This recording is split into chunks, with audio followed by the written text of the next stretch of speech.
मैं आज आप लोगों को एक बहुत महत्वपूर्ण खबर बताने जा रहा हूं। यह खबर जो है G20 बैठक से संबंधित है। मैं आपको बताना चाहूँगा कि जो G20 की जो बैठक है वो भारत की राजधानी नई दिल्ली में हो रही है और यह बैठक जो है वो 3 दिन तक चलेगी। यह बैठक जो है 8 सितंबर से लेकर के 10 सितंबर तक होगी।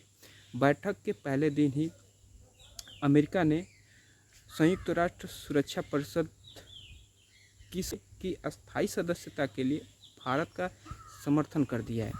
मैं आपको बताना चाहूँगा कि भारत जो है कई वर्षों से लिए संयुक्त राष्ट्र सुरक्षा परिषद की अस्थायी सदस्यता हासिल करने के लिए लगातार कोशिश कर रहा भी, लेकिन इसकी अस्थायी सदस्यता के बीच चीन जो है अपना वीटो पावर लगा करके कैंसिल करा देता था, रिजेक्ट करा देता था, जिसके वजह से भारत को संयुक्त राष्ट्र सुरक्षा परिषद यानी UNSC में अस्थायी सदस्यता मिल नहीं पाती थी। लेकिन जैसे ही G20 की जो बैठक है भारत में हुई है, भारत के पहले दिन ही अमेरिका से का समर्थन प्राप्त कर लिया है कि हमें भी UNSC में अस्थायी सदस्यता मिलनी चाहिए। कई महीनों से मैं बताऊं कि अस्थायी सदस्यता को लेकर के हमारे देश के प्रधानमंत्री जी कठोर निर्णय लिया था। अमेरिका में जाकर के नरेंद्र मोदी जी ने कहा कि अगर हमें वहाँ पे अस्थायी सदस्यता नहीं मिलेगी, यानी संयुक्त राष्ट्र सुरक्षा परिषद में हमें अस्थायी सदस्यता नहीं मिलेगी, तो हम इसकी अस्थायी सदस्यता को भी त्याग कर देंगे। ये बहुत उनका कठोर निर्णय था। इसको देखते हुए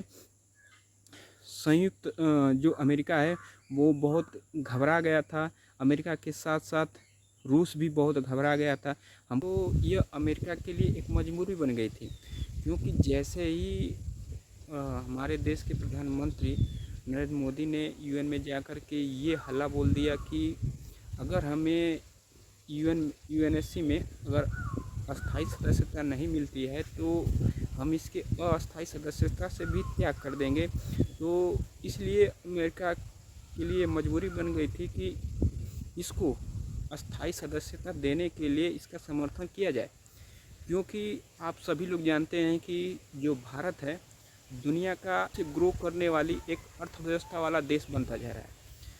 तो सभी देश चाहते हैं कि वहाँ पे अपना जा कर के फैक्ट्री लगाएं और अधिक से अधिक उत्पादन करके भारत में सेल करें और वहाँ से मुनाफा कमाएं। तो इसी को देखते हुए चूँकि भारत भी वहाँ के टेक्नोलॉजी का उपयोग करता है, तो इसको देख करके अगर अस्थायी सदस्यता को त्याग कर देता है तो अमेरिका को बहुत बड़ा घाटा हो जाता है, क्योंकि अमेरिका की जो टेक्नोलॉजी है वो भारत में कई वर्ष, एक दशक से काफ़ी यूज हो रही है। हमारे जो इम्पोर्टेंट जो रॉकेट हैं, जो मिसाइलें हैं, उनमें अमेरिका की जो टेक्नोलॉजी है उसका बहुत उपयोग किया गया है। तो इसी को देखते हुए मुझे लगता है अमेरिका की ये मजबूरी बन गई थी कि इसके लिए UNSC में अस्थायी सदस्यता के लिए भारत का समर्थन किया जाए। तो इसीलिए अमेरिका ने भी सोचा होगा कि भारत की अस्थायी सदस्यता के लिए समर्थन किया जाए। लोगों को यह जानकारी कैसे लगी?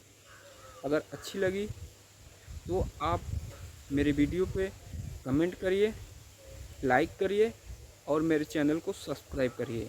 धन्यवाद।